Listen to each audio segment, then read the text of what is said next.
Welcome back to another reading and correcting of Stepping Up with me, Kindar, the Tiger Waits, and Ty, the Tiger Supervisor. Today we are doing chapter 54.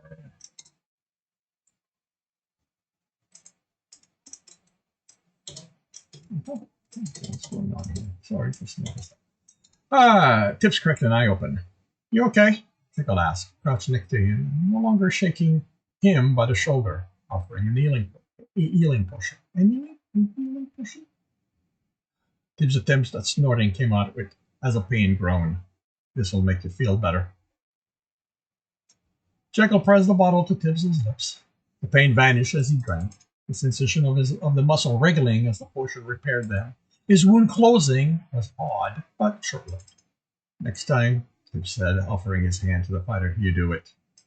Jekyll pulled him up with a laugh. Sure, then you can take over fighting the boss. Tibs rolled his eyes. Even half dead, you won't let anyone else have that fight. He stretched to work out the stiffness, healing with a portion left him with. This is why we get along so well. I know you, you know me. It's like we were meant for one another. I'm telling Krosa you're putting on the moves on another guy, Mez said as he walked by. Jekyll closed his mouth on the reply. Did you just make a joke? Are you putting the moves on me? Tibs asked. Jekyll made a face. You're like my brother. You're like my little brother, Tibs. That'd be weird. Then he's making a joke. I didn't think he knew how. He's been so serious since coming back. He'd watched the archers back. He has serious stuff to deal with. That's no way to live. Some people don't get to choose. They caught up to Maz and Jekyll patted his shoulder. Don't worry. I'll make sure you remember to have fun. As a pain breath. Have a bow. I'll shoot you before you get close enough for it. There you go. Jekyll grinned. You're remembering how to make funny quips at me. Stop joking, Gringo said. That's what makes it funny. I believe we have more important matters to deal with. Dar pointed to the room they approached. Bigger Brute, as well as the two big brutes, were still at the back, but the number of rats, bunnies, ratlings, and bunnylings had increased. That's a lot of them, Irina said. We can handle the flood. Mez replied. It's that the boss has changed that worries me. Bigger Brute no longer looked like a mass of stones stuck together in the shape of a person. It looked more like a person, dressed in a stone version of leather cuirass and skirt Tibs had seen occasional fighters wear. The exposed arm and legs had a blockiness to them, but looked like muscle. This is going to be fun, Jekyll said, grinning. Before you comment, Benny said, we got some strange reaction before Stowe put the armor on. Something about not wanting to fight someone naked. I don't think Jekyll cares about it, Tibs replied. He looked the form over, trying to determine if it looked more like a man or a woman, and couldn't. But Krosa didn't elaborate when Jekyll looked at him. There was no point in distracting the fighter with possibilities. Me, Tibs, and Kumdar rush in. Not in. Jekyll said, we clear the room until only the brutes are left. If they join the fight, we'll deal. Apologies. If they join the fight, we deal with them. But last time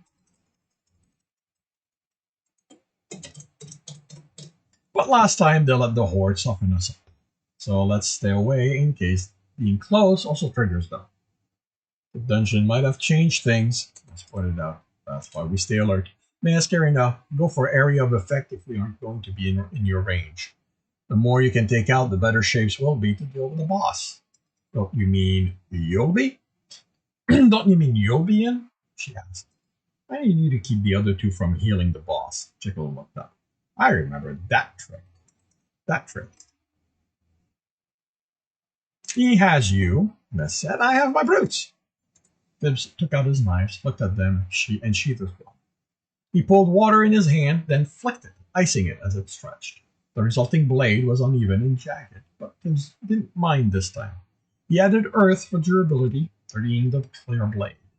So adding a corruption, but he didn't know if it would act like a poison or if it would affect the essence that made up his weapon.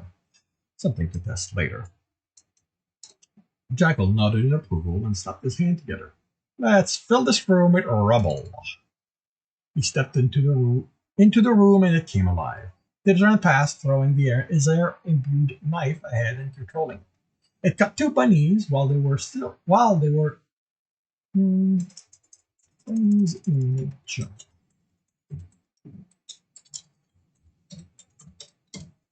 It caught two bunnies in mid-jump and got stuck in a third.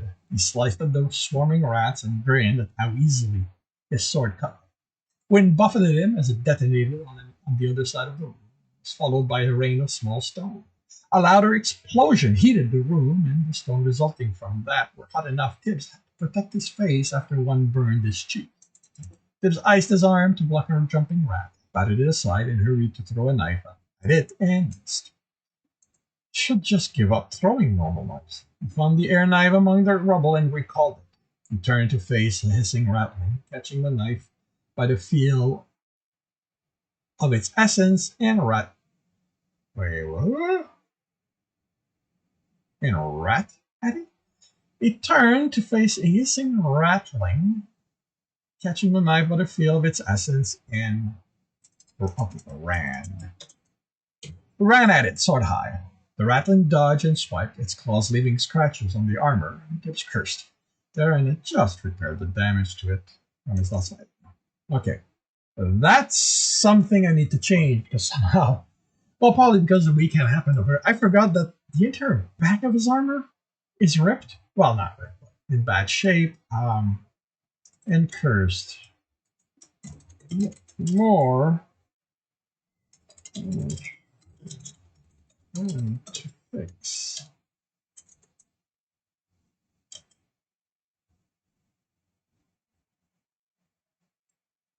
Um,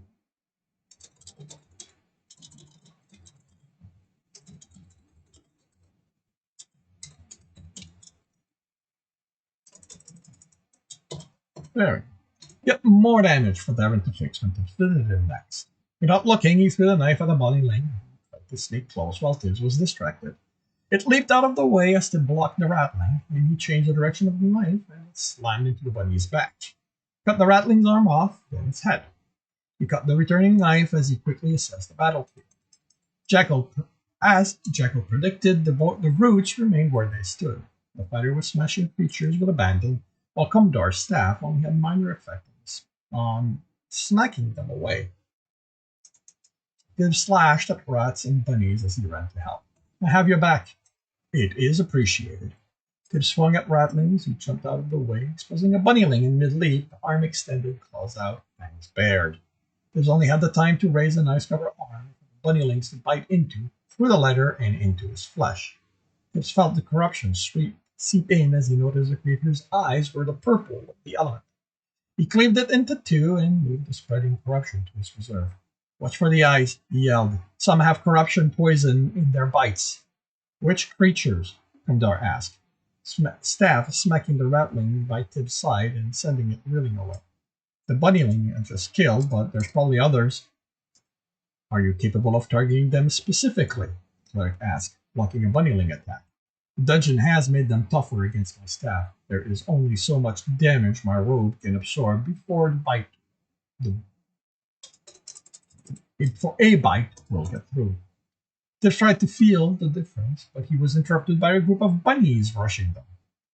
Those that made it through his defense did no damage, but they unbalanced him enough. He backed into the cleric, and Kondar nearly fell as a result. Too many of them for me to focus. Just look at the eyes. I've had enough of this, the cleric growled. Tibbs felt, instead of heard, the impact of the staff's end on the ground. Then a wave of darkness rushed past him, dropping him to a knee, barely able to breathe. The air was around him, he could sense it, but the act of breathing in took almost more strength than he had. He forced his head up. Rats and bunnies were dissolving, while rattlings and bunnylings struggled to remain standing. Commodore stepped around Tibbs and swung hard. Those hit fell back and turned to rubble.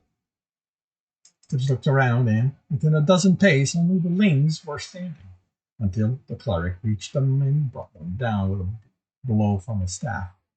The darkness had weakened them and him. Tibbs tried to counter it with his darkness and to absorb it as he had the corruption, but neither worked. Sensing in ward, he found it, the darkness seeping into him, weakening his essence. He pushed against it, hardening his essence, and made slow progress until, suddenly, the darkness was gone, and Tibbs could breathe again. I apologize, Gundar said, panting, hand on his shoulder. But these creatures were simply more than I could handle the usual way. It's okay. Tibbs enjoyed the feel of the air filling his lungs. I didn't know you could do that. He stood and the cleric steadied him. Not all his strength was back. It is not in the nature of one world's secret to reveal something. He rolled his eyes. Are you two okay? Serena called. With a gesture, a hair sliced through one of the last group of rats remaining. I'm good, he replied, just getting my breath back. Maz exploded rattling. While Jackal hits anything getting close to him hard enough, one strike broke him. You should have protected him from the effect, she chastised the cleric. Not all of us have the luxury of. A loud whistle brought their attention to Jackal, who pointed at it to the three remaining brutes. Sign blame later. Maybe we should rest, since they aren't attacking? As said.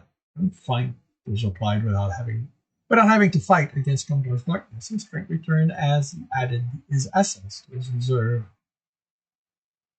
He added his essence from his reserve to that of his bond.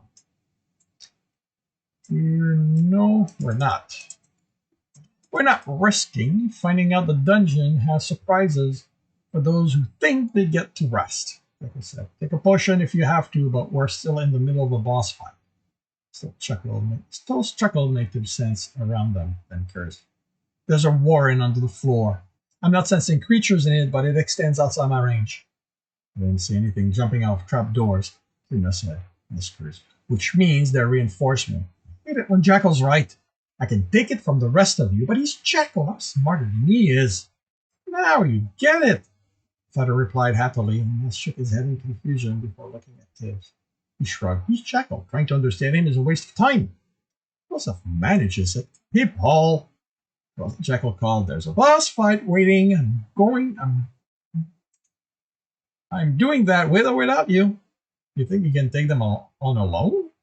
As asked in disbelief. Tibbs headed by the fighter's side. He wasn't finding out.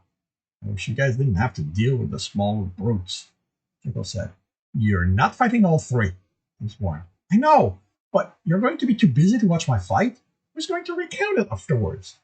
One, Trina said. We can't talk about our runs outside the dungeon. She ignored the disbelieving snorts. Two, you're going to be telling everyone about it anyway. But they sound so much more awesome. But it sounds so much more awesome when it's someone else saying how awesome I am.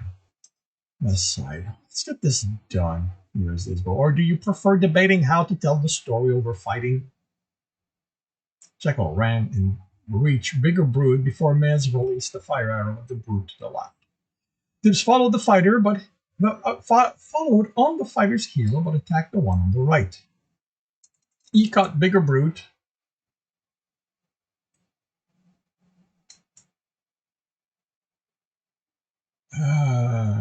He saw Bigger Brood blocked Jekyll's punch, deflecting the fighter's run to the side with a whoop of joy from Stowe. Then Tibbs was busy with his fight.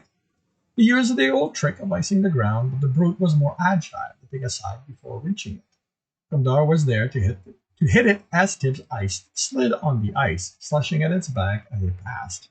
The edge of the sword broke instead of cutting it. He absorbed it, using his knives to attack. He survived without damage, but only left shallow cuts. On the other side, the cleric blocked every attack, but couldn't get in any of his own. These brutes were much tougher, and by a glimpse of how Bigger Brute forced Tibbs on the defensive, even the boss was a better fighter. Tibbs thought about absorbing the essence and ending the fight quickly, but beyond still being angry about it, possible repercussion, Tibbs realized he wanted this fight. He blocked the arm, and despite not letting himself slip on the ice, he slid back. He got the knife in the armpit, but it skidded off the stone. Gundar used the brute's split attention to land a blow to the side of its head and regain its focus. Tibs wanted to be pushed. He wanted to see what he was capable of here so he could bring it out to the town when Sebastian caused problems. This was the one place he could practice his other essences and not worry about who saw what. And speaking of other essences, he figured it was time to try something. To borrow from Kamdar, but use it in a way Tibs was familiar with, since trying to do exactly what one of the other did rarely worked. Instead of corruption, he coated his knife with darkness. Still protected everything against corruption after Bardic's attack, but darkness could also weaken, as Kamdar has stated and shown. He sliced the brute's back, but the cuts weren't deep enough to let the darkness in. Then he was dodging as it attacked him. As he moved, he saw Karina and Mez pummeling their brutes with air and fire, and slowly hurting it. And Jekyll, now in a more even exchange of blow with bigger brute. It blocked, feeling the impact onto the ice, earth, and leather. Kamdar attacked using a darkness edge at the end of his staff, but this time the brute wasn't getting distracted. Tibs got in a few solid cuts, a little of the darkness made it in, but something fought back against it. The brute had resistance against darkness too. Tibs curved, and in his attempt to force it deeper, was struck hard enough he flew back against the pillar. He had broken bones and reminiscence, pushing through the pain to stand and run at the brute's back, who was back to attempting to kill Kamdar. He jumped on it.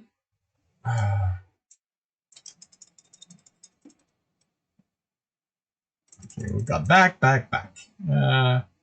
and run, pushing through the pain to stand and run at the brute, who was attempting to kill Kamdar again. He jumped on its back with a yell and planted the knife in. Then, holding on with an arm in his legs as he pushed all the darkness he had into it, fought against its resistance. It staggered, and Kamdar had to step out of the way. You are a fast learner, he said with a smile. Thanks, Tibs replied through gritted teeth, but I'd really prefer if you did something to it rather than compliment me. I'm pushing as hard as I can, trying to weaken it, but it's resisting. The killer spun his staff before him, of course. Darkness trailed behind it as he picked up speed, and Kamdar raised it quickly and brought it down against the brute's neck. The staff stopped without even chipping the stone, but the trailing darkness caught up with it and kept going through the stone neck and chest. Tibs pushed off as the brute's upper body slid against its lower one. Tibs looked up as he caught his breath. 39 Maz had their brute chipped down to little more than stone bones. But it was bigger brute catching Jekyll's punch and slamming the fighter into a wall that had Tibs' attention. His other fist ready for what could be a killing blow. Stowe, stop! He yelled before he could stop himself. Bigger brute froze in mid-swing, fist lined up with Jekyll's head. The fighter looked too stunned to react. My fight, Jekyll said, words slowly. He's going to. My fight! The words were harder and still less pronounced. He wanted to protest. Jekyll, of course I couldn't lose him. Bob placed a hand on Tibs' shoulder. It is how things must be. We get stronger or we fall. We die. Tibs growled. I hate it when you use some other word. It doesn't make it better. Jekyll's going to die if I don't stop the fight. Jekyll's never going to forgive you, Emma said, joining in. An explosion punctuated her arrival. Stone fell around them. Bigger Brute continued to look at them. Tibs wanted Stone to say something to justify why he was doing this, instead of letting the cleric's word be what it did. Instead, it was a silent look asking for permission. Tibs almost closed his eyes as he nodded, but he wouldn't look away. He would honor his friend by watching what happened. The fist moved as if it hadn't stopped, till Jekyll caught it in his hand. The sound of stone hitting stone seemed louder than it should be as Tibs watched in surprise. Here's the thing, Jekyll said, all trace of slurring gone, grinning, like you didn't think about. Bigger Brute pulled, but his fist didn't move out of Jekyll's grip. The fighter didn't even seem to notice the effort. How? Stowe asked, confused. You're stone, I'm earth. Stone's included in that. We've been fighting like this, and it's been fun, but I was never going to lose. Want to know why? Why? Still ask. I'm going to ask like you just asked. I'm going to act like you asked, because otherwise I can't gloat. I cheat. Jekyll twisted his hand, and Bigger Boots' fist broke off at the wrist. Stone on stone, I can pull Tibs' tricks and absorb the essence, which means you aren't tough. You wrenched his hand out of the one holding it, and the fingers shattered. Better luck next time. Tibs planted a fist through Bigger Boots' head, and it exploded into dust. The body broke down immediately after. Jekyll grinned as Tibs stopped with the fighter. See, Tibs kicked him in the shin. I thought you were going to die. Come on, Tibs, Tibs kicked him again. I'm stoned, Tib, not even feeling it. Tibs glared at the fighter and coated his hand in darkness. Didn't have much left. Jekyll couldn't know that. I figured out something new today. You want to see what happens if I fill you with darkness? How tough you're going to be then? I'm also going to kick high enough. Krosev's not going to be able to enjoy special time with you. I would advise against antagonizing him further, Dar said, joining them. Darkness can steal strength, and Tibs has learned quickly. Tibs smiled at the fighter nastily and moved his hand closer. I'm sorry, Tibs. Jekyll took a step back and stopped at the wall. I didn't mean to scare you. I just wanted to surprise the dungeon. You did, Still said, sounding odd. That was well played. I should have known you'd do so. You'd do something. You've told plenty of story about how you won by cheating. He can't hear you, Tib snapped, and I'm not repeating it. I don't need you encouraging him with compliments. Jekyll beamed and immediately stopped as Tib narrowed his eyes. With a sigh, Tibs hugged the fighter. Jekyll wrapped his arm around him. I am sorry. You should have told me what you were going to do. I wouldn't have said anything. I know, but I wanted the fight to be awesome. It wouldn't have been this awesome if you'd known what I was doing. Tibs kicked him in the shin again. I said Jekyll closed his mouth as Tibs ready for another kick. I will warn you next time. You'd better. You'd better. It was awesome, Serena said. Don't encourage him, Tibs warned. You're not stoned. You're going to feel my kick. She smiled. Only if you connect. Tibs stepped in her direction. Do you want to test it? Dar stopped him with a hand on the shoulder. That is enough. Jekyll deserves your anger, but Karina does not. We are all well. Let the anger go. Tell Krosev what you did, Jekyll told, and smiled. Now I can let it go. I think that qualifies as torture in some kingdoms, Yes commented. I deserve it, Jekyll sighed. Let's collect the loot, deal with the guild so I can get my punishment, and then tell everyone how awesome I was. Well, careful, Tibs, Still said. I'm going to start liking him more than you do. More than you. You're welcome to him, Tibs replied. He smiled innocently as Jekyll looked at him quizzically. And this concludes Chapter 54 of Stepping Up. If you are enjoying this, please give a like. If you want to know when the next one's going to be, subscribe and hit the bell. If you want to read the story, it's available for free on Royal Road. If you want to support me and read further ahead than Royal Road, you can do that on my Patreon. And if you want to watch me do these live, it's every Tuesday morning, 8 a.m. Eastern Time on Twitch. Links are in the notes. And with that, I shall wish you a good day.